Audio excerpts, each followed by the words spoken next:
नमस्कार, आप सभी का स्वागत है यूथ अध्ययन के ऑफिशियल यूट्यूब चैनल पे। साथियों, एक बार फिर से मैं आप सभी के बीच एचपी पटवारी परीक्षा 2026 के लिए हिंदी का पार्ट 4 लेके आ चुका हूँ।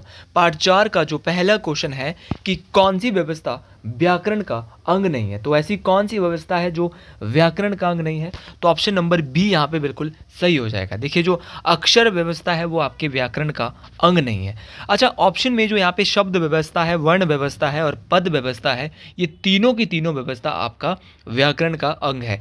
लेकिन आपकी जो अक्षर व्यवस्था है वो व्याकरण का अंग नहीं है। इस बात को आपने डिटेल से याद रखना है। तो ऑप्शन बी यहाँ पे बिल्कुल सही हो जाएगा। ये क्वेश्चन दोबारा भी आपका रिपीट हो सकता है। अगर आप भी एचपी पटवारी परीक्षा की तैयारी कर रहे हो, आप भी एक मिडिल क्लास फैमिली से है, तो आप जुड़ सकते हैं हमारे साथ मात्र और मात्र 499 रुपीज़ मंथ में।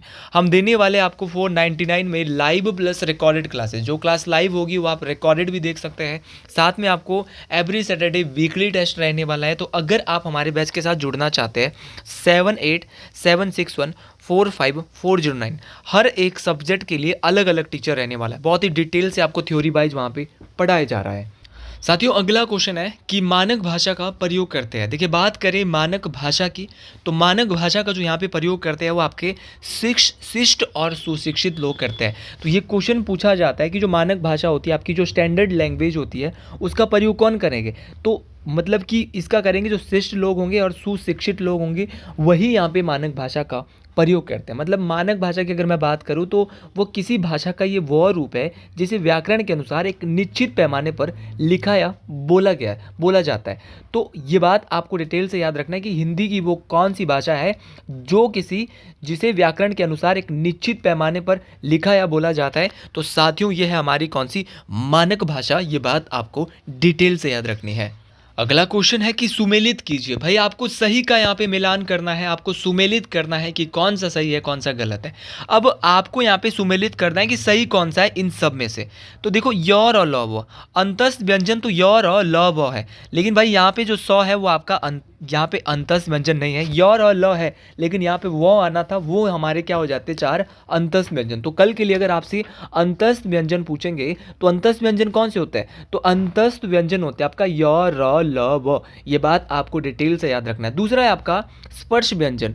भाई, स्पर्श व्यंजन में आपका स्पर्श व्यंजन आपके कौन कौन से हो सकते हैं? तो स्पर्श व्यंजन आपका हो सकता है चौ, आपका चौ हो गया, आपका ड हो गया, ल हो गया और स हो गया। तो चौ और ड, तो भाई यहाँ पे जो आपका द ब ट ग है, ये हमारे स्पर्श व्यंजन है। ये बिल्कुल यहाँ पे सही हो जाएगा। ये बात आपको डिटेल से याद रखना है, मोस्ट इंपॉर्टेंट तरीके से याद रखना है। तो ऑप्शन नंबर बी यहाँ पे बिल्कुल सही हो जाएगा। आपका अंतस्थ व्यंजन जो है वो आपके कौन से है? तो अंतस्थ व्यंजन आपके कौन से है? य र ल व है। ये हमारा गलत था, लेकिन ये हमारा सही है। द ब ट ग, ये हमारे क्या है? आपके स्पर्श व्यंजन है। अच्छा, ऊष्म व्यंजन कौन कौन से होते हैं? तो अगर बात करें ऊष्म व्यंजन की, तो ऊष्म व्यंजन होते हैं हमारे सौ, शौ, सौ, ह। लेकिन भाई यहाँ पे शौ, ये वाला शौ यहाँ पे नहीं होगा। ये तो है, तीन है, लेकिन ये वाला शौ नहीं है। तो शौ, शौ, ह, शौ, ह, ये हमारे क्या है? ऊष्म व्यंजन है। स्पर्श व्यंजन जो ऑप्शन नंबर बी है, ये सही सुमेलित है। ये भी सही सुमेलित नहीं है और ये भी सही सुमेलित नहीं है। चौ और डॉ तो स्पर्श व्यंजन है, लेकिन ल और सौ यहाँ पे नहीं था। तो ऑप्शन नंबर बी बिल्कुल सही हो जाएगा। देखो, क्वेश्चन से आपने आंसर पकड़ने हैं। अगर आप क्वेश्चन से आंसर पकड़ेंगे तो बात बनने वाली है, ऐसे बात बनने वाली नहीं है। अगले क्वेश्चन की ओर बढ़ते हैं। अगला क्वेश्चन है कि आपने पुस्तक पढ़ी, इस वाक्य में कौन सा काल है? देखिए, आपने पुस्तक पढ़ी, ये हमारा पास्ट टेंस की बात हो रही है। आपने पुस्तक पढ़ी बोल रहा है ना, मतलब कि क्या है? भूतकाल की बात कर रहा है। ये मतलब एक भूतकाल का एग्जाम्पल है, क्योंकि क्रिया पढ़ी से यह बोध होता है, यह पता चलता है कि पुस्तक पढ़ने का जो कार्य है वो खत्म हो चुका है। तो मतलब कि उसका जो समय है वो पूरा हो चुका है। आपने पुस्तक पढ़ी मतलब कि पढ़ ली है, तो पढ़ी मतलब पास्ट में, तो ये आपका क्या है? भूतकाल है। अगर ये होता है कि पुस्तक पढ़ रहे हैं तो आपका वर्तमान काल होता। तो ऑप्शन नंबर ए यहाँ पे आपको ये शब्दों से पढ़ी जो क्रिया है, यहाँ पे आपने पुस्तक पढ़ी मतलब कैसे पढ़ी? पढ़ ली है, ख़त्म कर ली है। तो ऑप्शन नंबर ए यहाँ पे बिल्कुल सही हो जाएगा। पटवारी की परीक्षा पास कर दी है तो ऐसे क्वेश्चन से गुजरना होगा, और हिंदी यहाँ पे मोस्ट इंपॉर्टेंट रहने वाला है इस परीक्षा के लिए, इसलिए आप इस परीक्षा को थोड़ा सा डिटेल से लीजिएगा। तो साथियों, अगला क्वेश्चन है कि पृथ्वी शब्द जो है उसका विशेषण क्या है? तो अगर बात करें पृथ्वी शब्द की विशेषण की, तो पृथ्वी शब्द का जो विशेषण होगा वो आपका पार्थिव होगा। ऑप्शन नंबर डी यहाँ पे पार्थिव। एक बार स्थलीय दिया था, एक बार पार्थिव ना देकर स्थलीय दिया हुआ था। तो तो वही एक बार पूछा गया था कि आपका जो स्थलीय है वो किस शब्द का विशेषण है, तो वो भी आपका पृथ्वी शब्द का ही विशेषण है। तो पार्थिव या स्थलीय दो में से एक होता है, वैसे मेनली आपका पार्थिव होता है। ये बात आपको डिटेल से याद रखना है। तो ऑप्शन नंबर डी यहाँ पे बिल्कुल सही हो जाएगा। पृथ्वी शब्द का जो विशेषण है वो आपका क्या है, पार्थिव है। अच्छा, एक बार क्वेश्चन पूछा गया था कि जो पृथ्वी के पर्यायवाची है वो क्या क्या हो सकते हैं। तो अगर मैं पृथ्वी के पर्यायवाची की बात करता हूँ तो धरा, धरा किसका पर्यायवाची है, आपका पृथ्वी का पर्यायवाची है। धरा के अलावा धरती भी पृथ्वी को बोलते हैं। धरती के अलावा वसुधा, वसुधा किसका पर्यायवाची है, तो वसुधा भी आपका पृथ्वी का पर्यायवाची है। आपका भू, भू भी किसका पृथ्वी के बहुत सारे पर्यायवाची। और यहाँ पे पेपर में आपको दे सकता है, आपका धरणी है, अचला है, अनंता है, आपका शिपी है, वसुमती है, गोधरा है, अवनी है, मेदनी है, मही है, विपुला है। ये सारे के सारे आपके किसके पर्यायवाची है, आपके जो पृथ्वी है उसके पर्यायवाची है। इस बात को आपने डिटेल से याद रखना है। अच्छा, अगला यहाँ पे शब्द है कि शुद्ध बर्तनी किस शब्द में है। देखो, शुद्ध बर्तनी तो हमेशा आती है, और शुद्ध बर्तनी यहाँ पे जो बिल्कुल शुद्ध दिया हुआ है वो हमारा परीक्षा भी गलत है, दिनांक भी ऐसे नहीं होता, और पश्चिम भी ऐसे नहीं लिखा जाता। लेकिन भाई आशीर्वाद जो है वो सेम ऐसे ही लिखा जाता है। तो ऑप्शन नंबर बी जो है हम ये बिल्कुल सही होने वाला है कि आशीर्वाद जो है यहाँ पे क्या है, बिल्कुल सही है। अच्छा, शुद्ध बर्तनियों की अगर मैं बात करता हूँ कि आपका जो परीक्षा है वो कैसे लिखा जाएगा, तो परीक्षा जो यहाँ पे बिल्कुल सही होगा वो ऐसे होगा भाई, ठीक है। परीक्षा अगर कभी आएगा, परीक्षा की बर्तनी करे तो परीक्षा ऐसे लिखा जाता है। आपका दिनांक इन्होंने गलत लिख दिया है, दिनांक जो होता है वो आपका यूं को होता है, ठीक है। यहाँ पे जो चंद्र बिंदी नहीं आएगी, नॉर्मल बिंदु यहाँ पे आने वाला है। अच्छा, और बात करें आपका इसके अलावा पश्चिम, तो पश्चिम ऐसे ही नहीं लिखा जाता है, गलत है भाई। पश्चिम, पश्चिम आपका जो होगा मेरे साथी वो आपका या तो यूँ हो सकता है, लेकिन सही जो पश्चिम आपका होगा ये वाला होगा भाई। तो पश्चिम आपका ऐसे लिखा जाता है, ठीक है। तो ये सारी बातें आपको याद रखना। परीक्षा गलत है, आशीर्वाद बिल्कुल सही है। आपको आशीर्वाद, और आशीर्वाद कई बार परीक्षाओं में पूछा गया है, आपको गलत नहीं करना है। यहाँ से क्वेश्चन आ सकता है कि आशीर्वाद कैसे लिखा जाता है। अच्छा, कुछ शब्द और मैं आपके बीच बताना चाहता हूँ। जैसे आपका एक बार क्वेश्चन पूछा गया था कि अनुग्रहित कैसे लिखा जाता है। तो अनुग्रहित बहुत बार पूछा गया है। तो अनुग्रहित जो आपका पूछा जाता है मेरे साथी, अगर अनुग्रहित की बात करें तो अनुग्रहित जो आपका यूं को लिखा जाता है। अनुग्रहित आपको डिटेल से याद रखना है, ये अनुग्रहित ऐसे लिखा जाता है। साथियों, आपका एक बार पूछा गया था कि आपका रिधि कैसे लिखा जाता है, रिधि, तो रिधि लिखा जाता है आप कैसे, रिधि, तो रिधि आप जरूर समझिएगा। इसके अलावा मेरे भाई आपका ब्रिटिश कैसे लिखा जाता है, तो अगर ब्रिटिश की बात करें तो ब्रिटिश आपका यूं लिखा जाता है। ये ब्रिटिश आपको ज़रूर याद रखना है। इसके अलावा आपका एक बार कैंटीन पूछा गया था कि सर कैंटीन शुद्ध शब्द बताइए, शुद्ध शब्द बताइए कैंटीन का शुद्ध शब्द। तो कैंटीन अगर लिखना है तो आपको कैंटीन यूं को लिखना पड़ेगा भाई, कैंटीन ऐसे लिखेंगे। कैंटीन के अलावा आपको एक बार बहुत ही आसान पूछा था कि आप बताइए कि प्रामाणिक कैसे लिखा जाता है। तो प्रामाणिक की बात करें तो प्रामाणिक आपका ये लिखा जाता है, प्रामाणिक, ठीक है। ये सारे शब्द अपनी कॉपी ले ले, अपना पेन ले ले, इनको लिख ले, आने वाली परीक्षाओं में काम आने वाले हैं। एक बार पूछा गया था कि तात्कालिक कैसे लिखा जाता, तो तात्कालिक ये शुद्ध रूप होगा हमारा तात्कालिक का। तो तात्कालिक आपको जरूर याद रखना है मोस्ट इंपॉर्टेंट तरीके से। अगला क्वेश्चन है कि कौन सा एक पत्र का प्रकार नहीं है। तो भाई पत्र का प्रकार यहाँ पे कौन सा नहीं है। देखिए, पारिवारिक भी पत्र होता है, आपका बधाई पत्र भी होगा, आपका शिकायती पत्र भी होगा, लेकिन आपका प्रेम पत्र, भाई ये प्रेम पत्र कोई पत्र का प्रकार नहीं है। तो ये आपको ऑप्शन नंबर डी यहाँ पे बिल्कुल सही हो जाएगा। अब कुछ लोग सोच रहे होंगे कि हमने तो प्रेम पत्र दिया है, लेकिन भैया वो दूसरा प्रेम पत्र होगा आपका। लेकिन आपका पारिवारिक पत्र, आपका बधाई पत्र और शिकायती पत्र, ये आपके पत्र के प्रकार है, जबकि आपका जो प्रेम पत्र है वो कोई भी पत्र का प्रकार नहीं है। ऑप्शन नंबर डी यहाँ पे बिल्कुल सही हो जाएगा साथियों। अगला क्वेश्चन है कि किस वर्ण को हम पढ़ नहीं सकते। तो वो कौन सा वर्ण है जिसको हम नहीं पढ़ सकते, तो है आपका श वर्ण। श वर्ण आपका वो वर्ण है जिसको हम पढ़ नहीं सकते। ये बात आपको डिटेल से, बेहतरीन तरीके से, मोस्ट इंपॉर्टेंट तरीके से याद रखनी है कि ऐसा कौन सा वर्ण है जिसको हम पढ़ नहीं सकते। तो श हमारा ऐसा वर्ण है जिसको हम पढ़ नहीं सकते।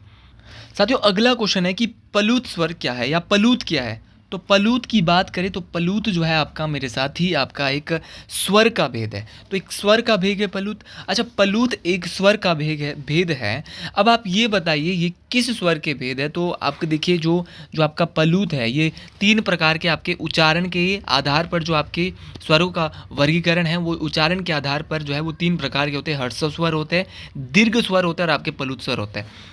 तो मैं तीनों स्वरों के बारे में आपको बताऊंगा, लेकिन सबसे पहले पलूत के बारे में बताऊंगा। तो जिनके उच्चारण में दीर्घ स्वर से भी ज़्यादा समय लगता हो उसी को हम क्या बोलते हैं, जिसको पुकारने में जो समादों का प्रयोग, जैसे कि राम, ओम, आपने देखा होगा कि मतलब कि जिनके उच्चारण में दीर्घ स्वरों का मतलब से भी ज़्यादा समय लग रहा हो, जैसे आ, ई, उ, यहाँ से भी ज़्यादा समय लग रहा हो, जैसे कि आप सुनो, आप बोलते हैं ना कि उसको सुनो, ओम, राम, है ना। ये आप जब शब्द का प्रयोग करते हैं जहाँ पर मतलब कि जिन स्वरों के उच्चारण में दीर्घ स्वर से भी ज़्यादा समय लग रहा हो, उनको क्या बोलते हैं, तो उन्हीं को हम क्या बोलते हैं, आपका जैसे नाटक है, संवाद है, तो वहाँ पर हम प्लुत स्वरों का प्रयोग करेंगे। तो राम शब्द में कैसा है, आपका राम शब्द है, आपका ओम शब्द है, वहाँ पर किसका प्रयोग करेंगे, आपका प्लुत स्वर का। अच्छा, दीर्घ स्वर क्या होते हैं, हर्ष स्वर क्या होते हैं, तो जिनके उच्चारण में बहुत कम समय लगता है उनको बोलते हैं हर्ष स्वर, जैसे अ, ई, उ, ठीक है, अ, ई, उ, जल्दी जल्दी कर रहे हैं ना हम।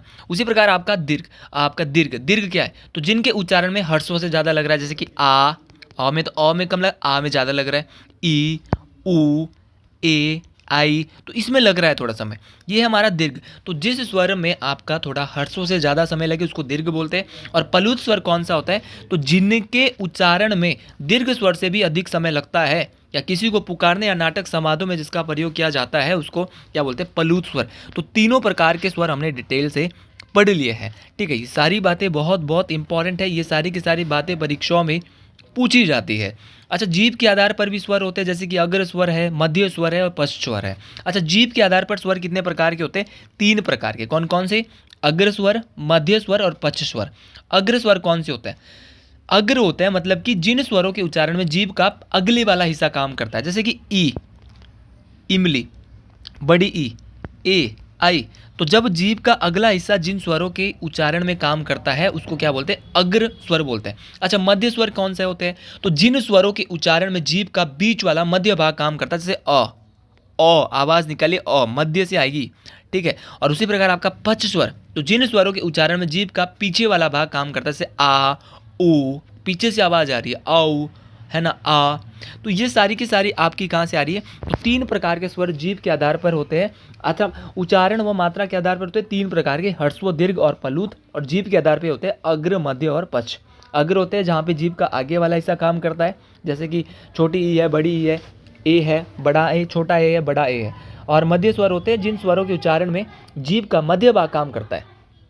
और जो आपके पश्च स्वर होते हैं जिन स्वरों के उच्चारण में जीभ का पिछले वाला हिस्सा काम करेगा उसको बोलते हैं पश्च स्वर। अच्छा, मुखवात द्वार के खुलने पर भी कुछ स्वर होते हैं, जैसे कि विवर्त स्वर, अर्ध विवर्त, आपका अर्ध संवर्त, ये इनको भी हम डिटेल से पढ़ेंगे भाई। जब आप हमारी क्लासेस में आओगे तो वहाँ बहुत ही डिटेल से इनको मैम आपको हिंदी पढ़ाने वाले हैं।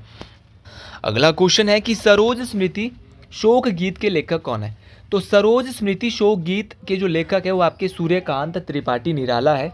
ये बात आपको डिटेल से याद रखनी। बात करें सूर्यकांत त्रिपाठी निराला की तो इनकी कुछ प्रमुख काव्य कृतियाँ हैं, जैसे कि परिमिल, पूछा जा सकता है परिमिल किसकी है, पटवारी में सीधा क्वेश्चन आ सकता है कि परिमिल किसकी है, तो परिमिल भी आपका सूर्यकांत त्रिपाठी निराला की है। इसके अलावा अनामिका है, तुलसीदास है, आपका नए पत्ते है, बेला है, अर्चना है, तो याद रखनी है सारी की सारी। तो गीत गुंज है, तो ये सारी की सारी मोस्ट इंपॉर्टेंट है, किसकी है, सूर्यकांत त्रिपाठी निराला की है, मोस्ट इंपॉर्टेंट है। एक बार फिर से बोलता हूँ, परिमिल है, गीतिका है, अनामिका है, तुलसीदास है, आपका अणिमा है, नए पत्ते है, बेला है, अर्चना है, आराधना है, तो सारी की सारी किसकी, आपकी सूर्यकांत त्रिपाठी निराला की है। अच्छा, एक बार क्वेश्चन पूछा गया था कि जो जयशंकर प्रसाद इनकी प्रमुख रचना कौन सी है, तो ये आधुनिक हिंदी के सिस्टम काव्य कृति वाले माने जाते हैं और इनकी कामायनी है, ठीक है, याद रखना है। कामायनी इनकी एक वो है आपकी जो काव्य कृति है कामायनी, वो किसकी है, तो कामायनी के रचयिता कौन है, तो आपकी जयशंकर प्रसाद है। ये बात आपको बेहतरीन तरीके से डिटेल से याद रखनी है। तो जयशंकर प्रसाद का नाम आपको ज़रूर याद रखना है। इन्होंने भी बहुत सारी रचनाएं यहाँ पे दी, चाहे आपका कामना है, करुणालय है, ये सारी की सारी, आकाशदीप है, छाया है, ये सब किसने दिया था, आपका जयशंकर प्रसाद के द्वारा दिया गया था। अगला क्वेश्चन है कि तलवार से हमला करना वाक्य में हमलावर किसका प्रयोग करता है। भाई, तलवार से हमला करना मतलब कि हमला किससे कर रहा है, तलवार से, तो एक अस्त्र का प्रयोग कर रहा है। अरे किसका प्रयोग कर रहा है भाई, एक अस्त्र का प्रयोग नहीं, तलवार से कर रहा है, तो एक शस्त्र का प्रयोग कर रहा है। ये अस्त्र नहीं, इसको क्या बोलेंगे, शस्त्र। तो बिल्कुल सही यहाँ पे अस्त्र और शस्त्र दोनों का, और ऑप्शन नंबर डी था यहाँ पे इनमें से कोई नहीं। तो तलवार से क्या कर रहा है, हमला कर रहा है, तो एक शस्त्र है ये, तलवार क्या एक शस्त्र है। तो भाई आप बोलेंगे कि सर अस्त्र क्यों नहीं है यहाँ पे, आप शस्त्र क्यों बोल रहे हो? क्योंकि जो आपका शस्त्र होते हैं क्योंकि इसका प्रयोग हाथ में पकड़कर सीधे प्रहार करने या किसी चीज़ को काटने से होता है। लेकिन जो अस्त्र होता है वो उन हथियारों को कहते हैं हम लोग जिन्हें फेंक कर दूर से चलाया जाता है। जैसे तीर है, आपका भाला है, वो आपका क्या है? और तलवार से हमला करने का मतलब हमलावर शस्त्र का प्रयोग कर रहा है। तो भाई यहाँ पे एक शस्त्र आ जाएगा, अस्त्र नहीं आएगा। इस बात को आपने डिटेल से, भाई देखो ऐसे क्वेश्चन आने वाले हैं। आज मैंने एक बहुत ही रैंडम क्वेश्चन पेपर हिमाचल के किसी परीक्षा का उठाया है, क्योंकि और मैं हर दिन ऐसे ही क्वेश्चन पेपर आपके बीच उठाते रहूँगा। अच्छा, अगला क्वेश्चन है कि विलोम शब्द की दृष्टि से कौन सा शब्द युगम सही नहीं है? तो भाई आपका यहाँ पे देखो, आकाश का पाताल है, पुण्य पाप का पुण्य हो सकता है, जड़ का चेतन हो सकता है, लेकिन राजा का रंग हो सकता है, राजा का रानी नहीं हो सकता। यहीं पर बंदा मार खाता है। तो जो राजा होगा उसको उसका उल्टा रंग होगा, तो राजा का रंग हो सकता है, भाई आपका रानी नहीं हो सकता। तो ऑप्शन नंबर सी के साथ हम जाने वाले हैं। कुछ विलोम शब्द जो मैं हमेशा अपनी हिंदी की वीडियोज़ में आपको बताता रहता हूँ, जैसे कि आपका जय का क्या होता है? तो जय का विलोम होता है पराजय। जय का पराजय होता है आपका। जाति का आपका कुजाति होता है। जाति का क्या होता है? आपका कुजाति होता है। आपका बात करें आपका निरर्थक का क्या है? तो निरर्थक का जो आपका विलोम है वो आपका सार्थक। निरर्थक का विलोम क्या है? आपका सार्थक है। इस बात को आपने डिटेल से याद रखना है। साथियों, साथ में आपको याद रखना है, आपका बहुत इंपॉर्टेंट है आपका कल का क्या होगा? आज। ये तो बहुत आसान है। इति का बहुत बार पूछा गया। इति का विलोम क्या होता है? तो इति का होता है अथ। तो इति का विलोम आपका अथ होता है। ये बात आपको डिटेल से याद रखना है। इहलोक का क्या होता है? तो अगर बात करें इहलोक का, तो इहलोक का आपका परलोक होता है। तो इहलोक का जो आपका विलोम होता है वो क्या होता है? परलोक होता है। ये बात आपको डिटेल से याद रखना है। इष्ट का विलोम क्या होता है? तो इष्ट का विलोम होता है अनिष्ट। तो इष्ट का आपका अनिष्ट होता है। ईद का मुहर्रम होता है और इश्क का अनिश होता है। तो ये सारे के सारे आपको डिटेल से हिंदी वाले जो विलोम शब्द है वो याद रखना है। एक बार बहुत ही बेसिक पूछा गया था कि भाई आपका धीर का विलोम क्या होगा? तो धीर का होगा अधीर, और दूषित का होगा स्वच्छ, आपका दक्षिण का होगा वाम होगा। ये बात आपको याद रखना है। आपका एक बार पूछा गया था कि नागरिक का विलोम क्या होता है? बोले भैया हमको नहीं पता है नागरिक का क्या होता है। तो पता होना चाहिए। नागरिक का आपका क्या होगा? ग्रामीण होगा। तो ये बात आपको बेहतरीन तरीके से याद रखना है। और अगर बात करें नूतन का, तो नूतन का पुरातन, ये तो कई बार पूछा गया। आपका धरा का आपका गगन होता है। तो दुर्गंध का आपका सुगंध होता है। देखो जितने भी मैं बता रहा हूँ ना, एक बार इनको प्रैक्टिस, ये जो वीडियोज़ आपकी मेरी चलती है ना, ये प्रैक्टिस के लिए काफ़ी आपके लिए, अगर आप प्रैक्टिस कर रहे हो इनकी, तो प्रैक्टिस में भी आपको ये काफ़ी रहने वाली है। मोस्ट इंपॉर्टेंट है। अच्छा, अगला क्वेश्चन है कि हाथी का पर्यायवाची नहीं है। तो अगर बात करें हाथी के पर्यायवाची की, तो भाई यहाँ पे जो सही आंसर हो जाएगा सफरी। सफरी यहाँ पे हाथी का पर्यायवाची नहीं है। अच्छा, आप बोलेंगे सर हाथी के पर्यायवाची कौन कौन से होते हैं? तो आपका गयंद भी हाथी का पर्यायवाची है, आपका मतंग भी है, आपका गज भी है, इसके अलावा आपका कुंजर है, हस्ती है, आपका द्वीप, वारण है। तो ये सारे के सारे आपके हाथी के पर्यायवाची होते हैं। तो हाथी के पर्यायवाची आपको जरूर याद रखने, गज, हस्ती, कुंजर, द्वीप, वारण, मतंग। तो ये सारे के सारे आप हाथी के पर्यायवाची जरूर याद रखें। तो साथियों, आज के लिए इतना ही। अगर आपको भी मेरी वीडियो पसंद आई हो तो कमेंट बॉक्स में ज़रूर लिखें हर हर महादेव। जितने मेरे साथी हैं कमेंट बॉक्स में ज़रूर हर हर महादेव लिखें।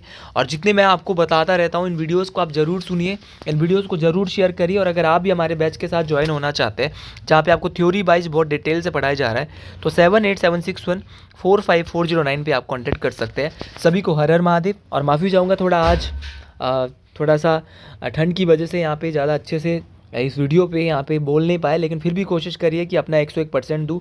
और कोशिश करता हूँ चाहे बीमार भी हूँ, हर दिन आपके बीच वीडियो लेके आऊँ, बेहतर तरीके से वीडियो लेके आता हूँ, ताकि उस हर एक मिडिल क्लास फैमिली के भाई बहन तक ये वीडियो पहुँच सके जो कोचिंग नहीं ले सकता। तो सभी को राधे राधे, हर हर महादेव, जय हिंद, जय हिमाचल प्रदेश, हर हर महादेव।